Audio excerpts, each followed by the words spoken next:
Good morning, students. Today we will solve worksheet number 51, subject English, dated 7th November 2020.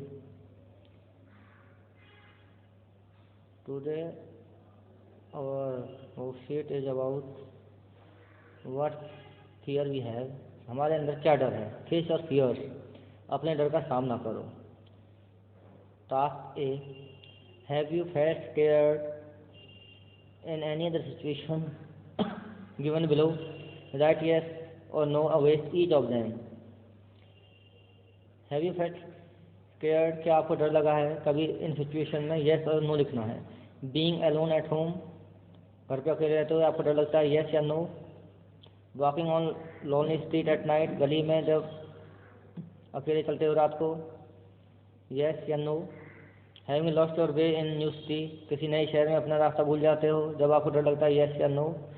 Traveling alone in public transport, किसी public transport में अकेले चलते हो जब आपको डर लगता है या नहीं लगता? फेसिंग एन एग्जाम, एग्जाम में डर लगता है या नहीं लगता?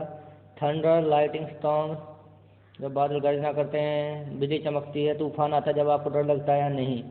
Public speaking, being on a stage, for example जैसे आप स्टेज पर बोलना पड़ जाए जब आपको डर लगता है? yes या no. Talking to a stranger, किसी अजनबी से बात करने में आपको डर लगता है या नहीं लगता? आप इस सबको अपनी नोटबुक में yes या no से करेंगे कि आपको कब डर लगता है कब नहीं लगता. Task B. Sometime past failure discourage us, कोई पुरानी बातें हमें डिस्करेज कर देती हैं.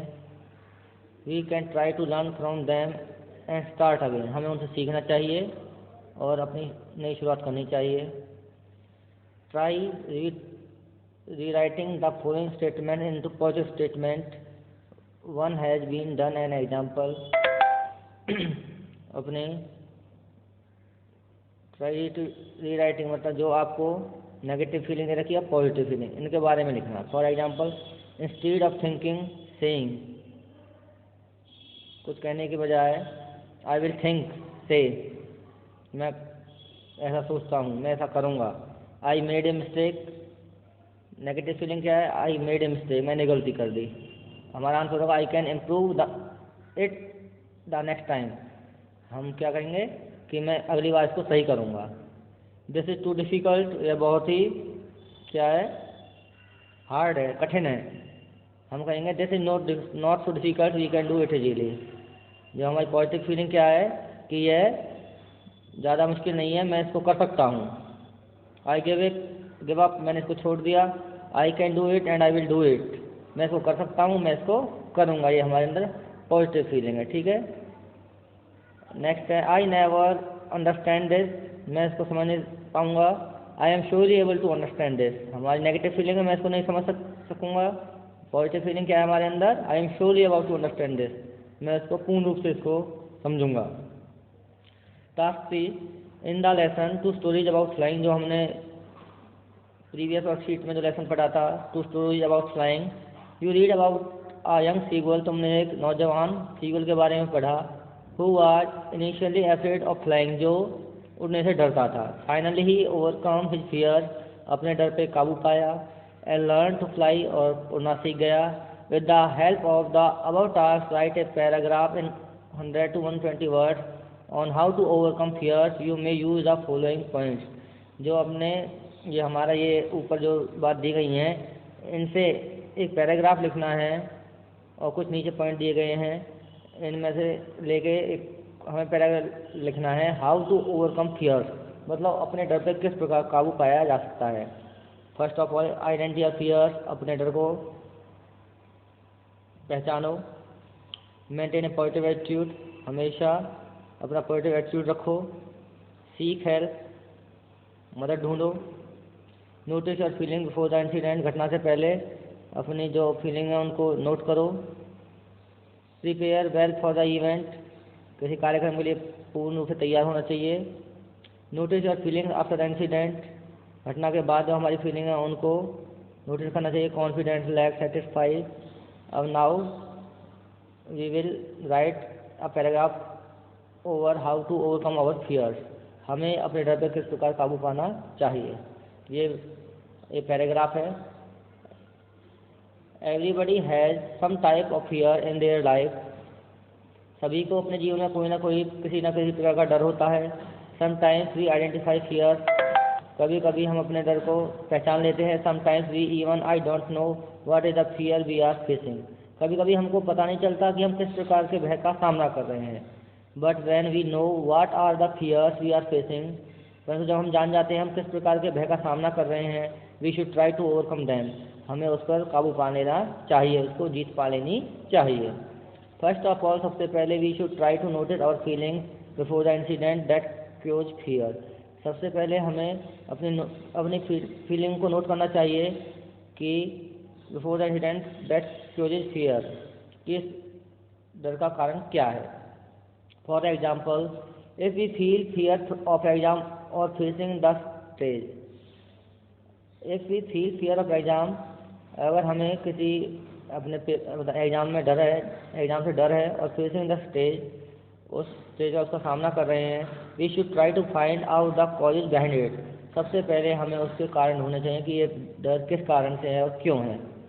For the fear of exam we should try to solve the topics again and again. अगर हमें एग्जाम से डर है तो हमें जो टॉपिक नहीं आ रहा उसको बार बार उसको सॉल्व करना चाहिए। In which we get distributed, जिससे हम परेशान हैं। In this way we can reduce the fear of exam, इस प्रकार से हम एग्ज़ाम के फियर से बच सकते हैं, काबू पा सकते हैं उस पर। We should do medication for it reduce the stress of exam, हमें मेडिकेशन करना चाहिए एग्ज़ाम से स्ट्रेस से बचने के लिए। For the fear of facing the stage, we should, अगर हमें स्टेज पर बोलने में डर लगता है, we should speak in front of mirror, हमें शीशे के सामने बोलना चाहिए। और फैमिली मेम्बर्स, अपने परिवार के लोगों के सामने। And in the class again and again, और अपनी कक्षा में बार बार। In this way we gain confidence, इससे हमारे अंदर क्या आएगा, साहस आएगा। And the fear of stage will reduce, और जो हमें अब स्टेज पर बोलने में डर लगता है वो कम हो जाएगा। सो when we know the type of fear, जब हमको डर का पता चल जाता है, the solution to overcome the fear are many, तो उस डर पे काबू पाने के लिए हमारे पास अलग अलग क्या होते हैं, सॉल्यूशन होते हैं। we should always maintain a positive attitude and never give up, हमें हमेशा अपना पॉजिटिव एटीट्यूड रखना चाहिए और कभी भी हार नहीं माननी चाहिए। we should always prepared well for the event, हमें किसी कार्यक्रम के लिए परिपूर्ण रूप से तैयार होना चाहिए। And for the upcoming fears, जो हमारे सामने आने वाला डर है, and face it with positive attitude, और हमें पॉजिटिव एटीट्यूड से उसका सामना करना चाहिए। If you need the help of our family, if you need the help of our family, अगर हमें अपने परिवार की मदद करनी है, फ्रेंड्स, दोस्तों की और रिलेटिव्स, अपने रिश्तेदारों की, वी शुड नॉट हेजिटेट, हमें घबराना नहीं चाहिए। And get help as possible, उनसे मदद लेनी चाहिए अगर वो हमको मदद दे सकते हैं।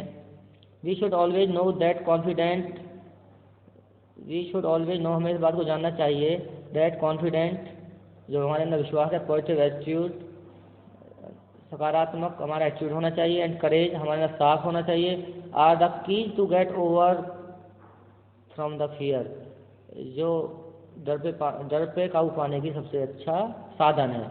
वी जस्ट हैव पेशेंस, हमारे अंदर धैर्य होना चाहिए। And with the patience we can overcome and type of fear, और धैर्य से हम किसी भी प्रकार के डर के ऊपर काबू पा सकते हैं। If we are not able to overcome the fear, अगर हम अपने डर पे काबू नहीं पाएंगे, we can take the help doctors without wasting any time. If we are not able to overcome from the fear, अगर हमको डर से किसी प्रकार से काबू पाने के योग्य नहीं है, तो we can take the help of doctor without wasting any time, और हमें बिना किसी अपने टाइम वेस्ट के डॉक्टर से सलाह लेनी चाहिए, डॉक्टर से मिलना चाहिए। तो बेटा ये हमारा हाउ टू ओवरकम फियर एक पैराग्राफ है, ये पेपर में 5 नंबर का आएगा।